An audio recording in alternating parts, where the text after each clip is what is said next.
como profilaxis antimicrobiana, pero é un tema moi extenso que é imposible de contar en 20-30 minutos. Entonces, vou a dividir a sesión e hoxe voume a dedicar simplemente á vacunación no adulto e xa noutra sesión futura falarei da profilaxis antimicrobiana.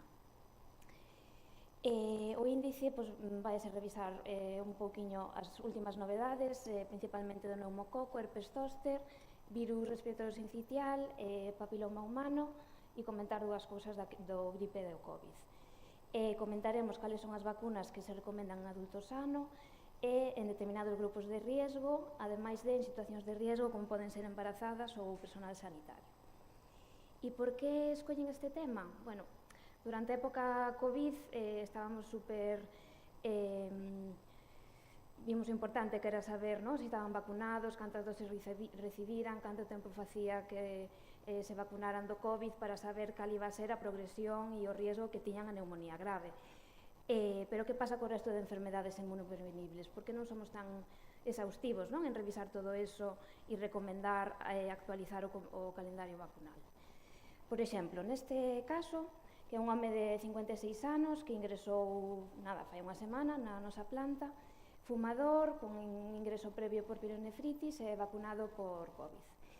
Ingresa con clínica respiratoria, crepitantes na base dereita, unha neumonía en lóbulo medio e unha antixenuria positiva para neumococo con unha bacteriemia tamén positiva para neumococo e unhos reactantes de fase aguda moi elevados.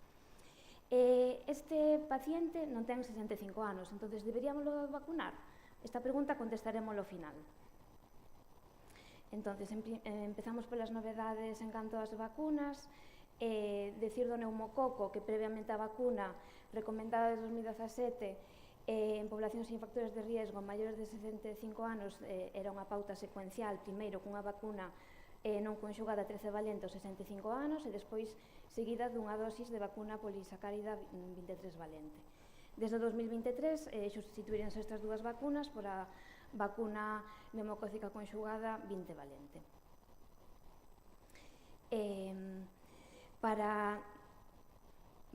O risco de enfermedades pneumocócica invasiva dividimos entre alto risco aqueles que están inmunodeprimidos, ben sea por enfermedades tumorales, que estén con tratamento inmunosupresor, enfermedades crónicas ou un antecedente de enfermedade invasora por neumococo.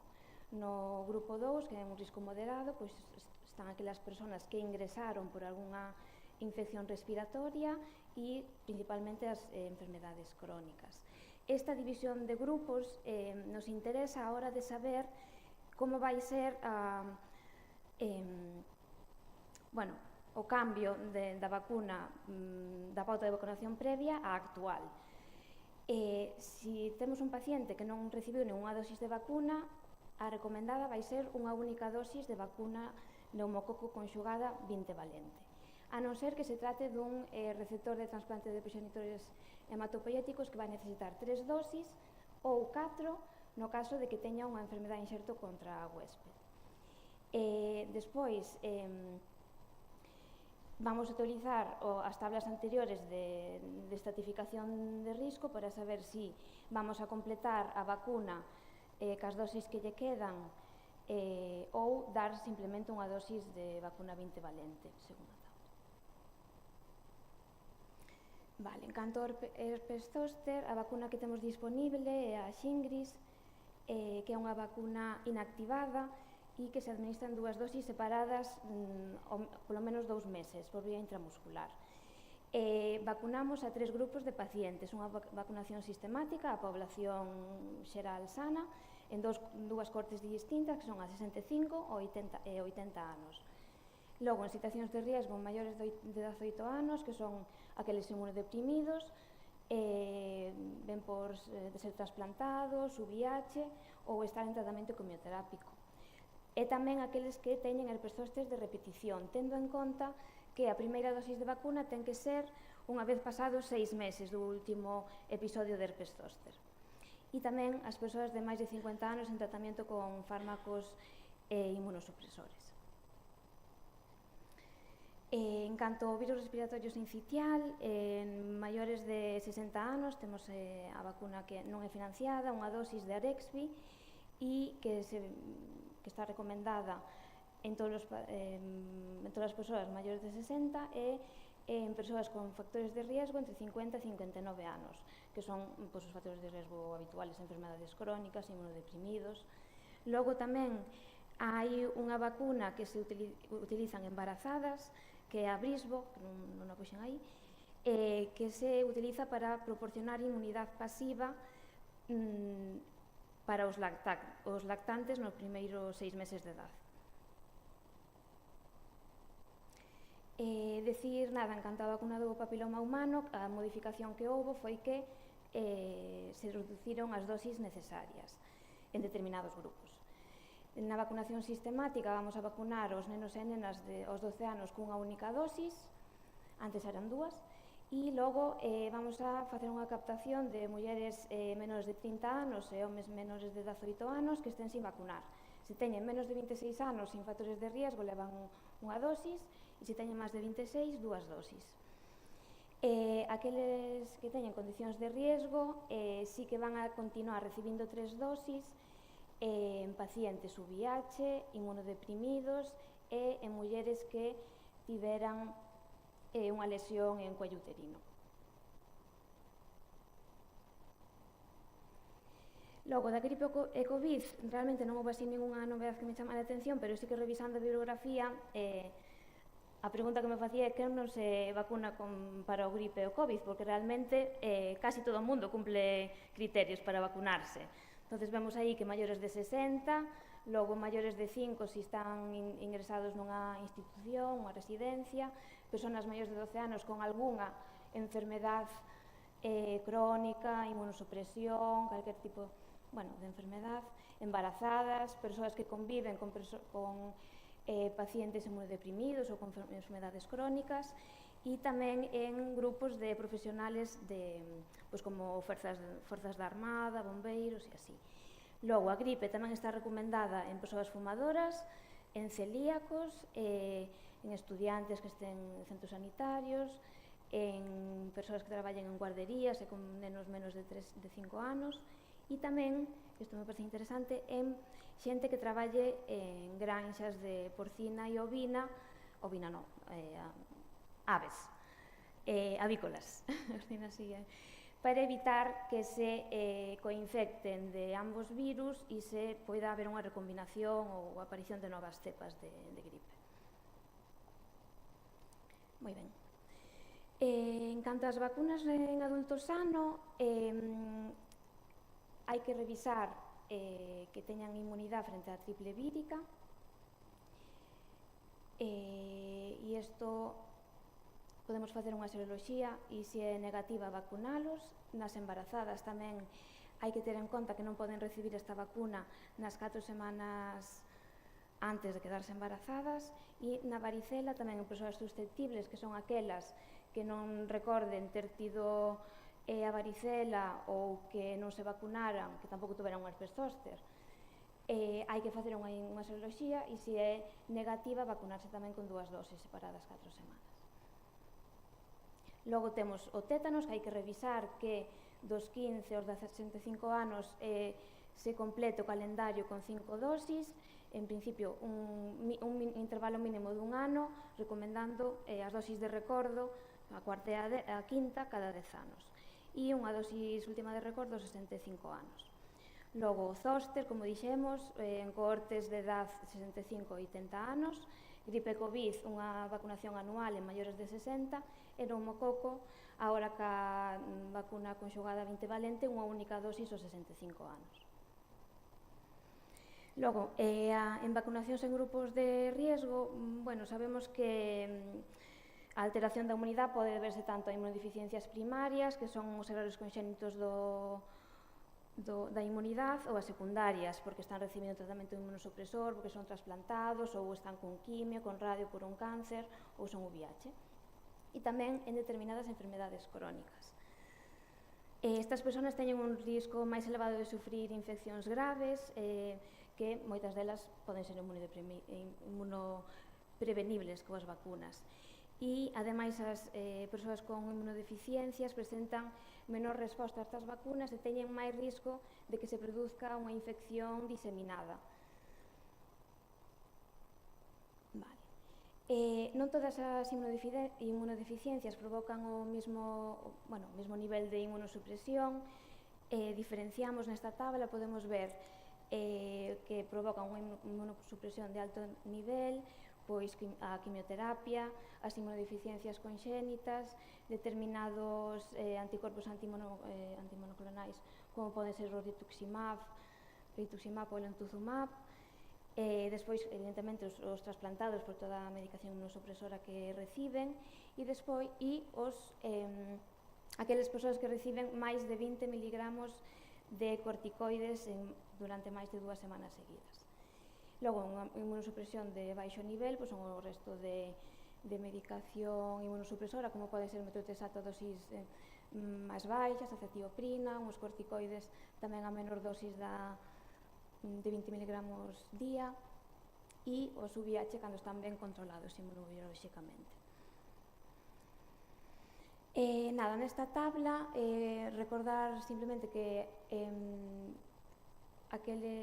nas inmunodeficiencias primarias están contraindicadas todas as vacunas de virus vivos e se poden dar as habituales de gripe, neumococo, hemófilis influenza e gripe. E aquí igual. Aí tamén. E as inmunodeficiencias secundarias, que eran os que recibían tratamento inmunosupresor, hai que ter en conta varias cousas. Primeiro, antes de, si xa sabemos que llevamos a poñer un tratamento inmunosupresor a un paciente, revisar o calendario vacunal, sobre todo revisando que este vacunado do sarampión, da varicela, das hepatitis, e facelo antes de que empece o tratamento. As vacunas inactivadas van estar, pódense poñer durante todo o tratamento que reciba o inmunosupresor, pero sí que é verdad que se intenta vacunalos antes porque van a ter unha mellor resposta. E as vacunas vivas atenuadas, se vemos que non teñen inmunidade, hai que vacunalos previamente porque están contraindicadas durante o tratamento inmunosupresor. No caso de que necesita algunha vacuna, hai que intentar poñerlle esas dosis de vacuna 2 semanas antes de empezar o tratamento inmunosupresor. E no caso de que non nos dera tempo a poñer as vacunas antes de ter que empezar o tratamento e se puido, no futuro, se pode, suspender o tratamento inmunosupresor, hai que ter en conta que para poñer as vacunas vivas atenuadas hai que esperar mínimo 3 meses se se administraron bolos de esteroides ou calquer inmunosupresor, 6 meses para tratamentos antitumor TNF, anti-TNF, e ata 12 meses cando se usa rituximab, por exemplo. En canto aos trasplantes, cando é un trasplante de proxenitores hematopoiéticos, unha vez que se fai o trasplante, a inmunidade do paciente non está, é como se fora un neno pequeno, entón hai que revacunar de todo cunha pauta moi similar aos nenos. No caso do neumococo son 3 dosis separadas 4 semanas, e no caso de que ese paciente teña unha enfermedade de inxerto contra a Westport, se dá un recordo aos 12 meses. Logo, utilízase para difteria, tetanostosferina, polio, hemófilos, hepatitis B, utilízase a vacuna hexavalente, que son 4 dosis. E logo, as dosis habituales de hepatitis B, que son 2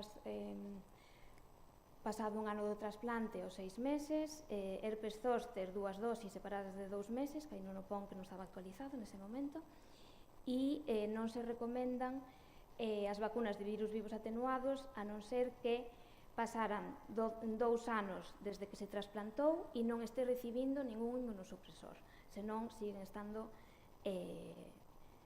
contraindicadas. E logo, nos trasplantes de órgano sólido, hai que intentar vacunar pretrasplante e realmente non está contraindicada, está contraindicada as vacunas de virus vivos atenuados, pero o resto podense dar en calquer momento.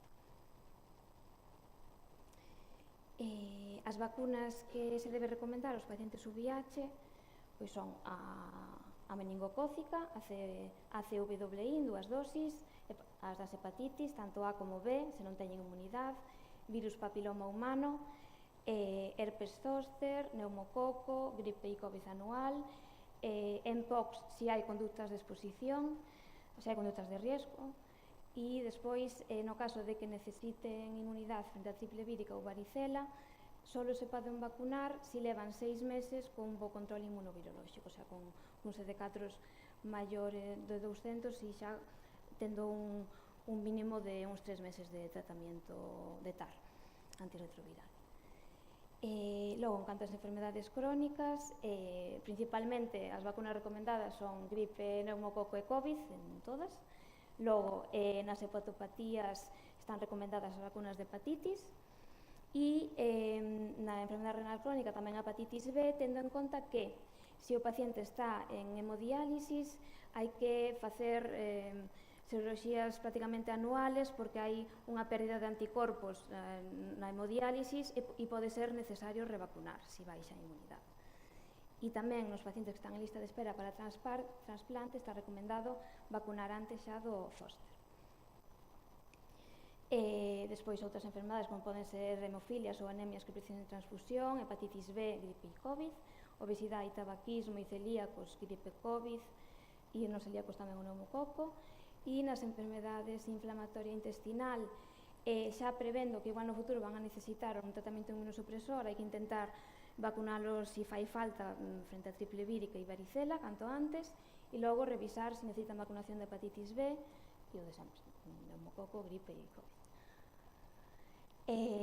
Outros grupos de risco, pois, destacan aquí pois, os que reciban anticoagulantes ou adiro, que son unha gran parte dos nosos pacientes tamén, que está recomendada a vacuna de gripe, no síndrome de Down, hepatitis B, gripe, neumococo, e, o resto máis ou menos, implante cloquear, fístula líquido cefalorraquídeo, a gripe ou neumococo polo riesgo de facer unha meningitis por neumococo. E nada, estamos acabando. Quedannos as vacunas en situación de riesgo en grupos susceptibles, que diferenciamos os homes que teñen sexo con homes, que están recomendados as vacunas de hepatitis, se non teñen inmunidade previamente, e vacuna de papiloma humano, si son menores de 26 anos, unha dosis, e se son maiores de 26, 2 dosis separadas de al menos 6 meses. E logo, a vacuna do monkeypox. En embarazadas, vacunación frente a tosferina, gripe e COVID, e se quixeran tamén se poderían vacunar para o virus respiratorio sincitial ca brisbo para protexer o bebé nos 6 primeiros meses. E en personal sanitario todos deberíamos revisar que teñamos inmunidade frente a triple vírica, varicela e se non vacunarnos, revisar que teñamos 5 dosis ou manteñamos esa pauta de cuarta e quinta dosis en un intervalo de mínimo 1 ano, 10 anos, e logo hepatitis B e gripe e COVID. Logo, en certas situacións que van estar en contactos con este tipo de enfermedades, sobre todo os traballadores do laboratorio de microbiología van necesitar estar inmunizados frente a poliomielitis, hepatitis A e fiebre tifoidea. Logo, xente que traballe con nenos ou lactantes frente a tosferina, e se hai un brote ou hai un contacto estreito sin medidas de protección tamén con pacientes con tosferina, tamén estaría indicado vacunarse. Outros grupos profesionales, pois nos profesionales que traballen con nenos menos de 3-5 anos, está recomendada a triple vírica, varicela e hepatitis A. En xente que traballa en centros de inmigrantes ou cárceles, pois triple vire, varicela, gripe, COVID e hepatitis B. E pois servicios públicos esenciales como eran os bombeiros, os policías e demais, gripe, COVID, hepatitis B e A, e os tatuadores, hepatitis B. Logo, os viaxeiros son un grupo moito máis específico, que hai que facer unha historia moito máis exhaustiva en canto a que tipo de viaxe van a facer, como que van a visitar, onde van a ir. Entonces, eu creo que a esta xente hai que intentar recomendarlle con antelación que vayan a un centro de vacunación internacional, que aquí está en Coruña, ou tamén os servicios de preventiva de todos os hospitales encárganse tamén desto, pedindo a cita con antelación, claro. E logo volvemos ao caso que tiñamos, que era un home de 65 anos que tiña unha neumonía neumocócica bacteriémica. Entonces, estamos ante unha enfermedade neumocócica invasiva que pertencía ao grupo de risco alto, co que actualmente habería que vacunalo con unha dosis de neumococo conxugada 20 valente, e o momento de vacunar non hai que esperar uns meses ni nada, hai que, unha vez que se recupere da infección aguda, se podría vacunar. E nada, a modo de resumen, recordar que a mellor forma de tratar enfermedades é evitar que ocurran, entonces hai que incidir en todas as estrategias de prevención que temos disponibles, e logo para vacunar hai que aproveitar calquer contacto co sistema sanitario para revisar, informar e actualizar a cartilla de vacunación, e esas recomendacións das vacunas que debería recibir teñen que estar basadas pois de forma individual, en función do risco, do tratamento que reciba, da actividade laboral que faga, das condutas de riesgo e si planificado onde viaxes tamén. E nada máis, un poquinho da bibliografía, comentar esta, bueno, que se pode buscar nesta páxina cal é o calendario recomendado en todos os países da Unión Europea, e a nivel da OMS tamén temos outra forma de buscar que é nesta páxina, e aparece pois todos os países, que sobre todo eu aquí suelo buscar a tuberculosis, busco moitas veces.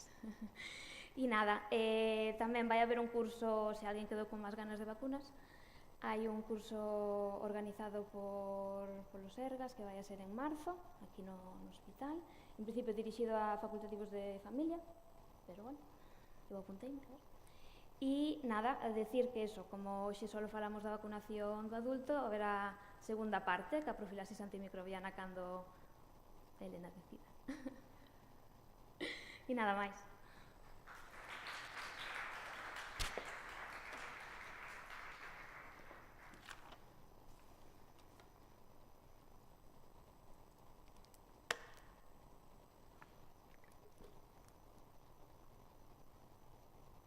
Sí.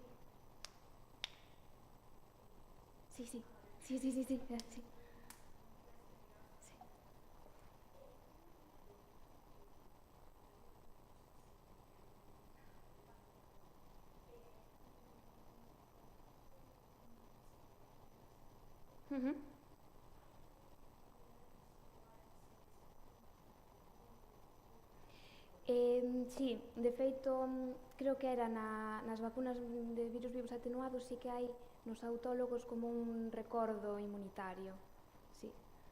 Acórdome deso especificamente, igual hai máis cousas, pero eso sí.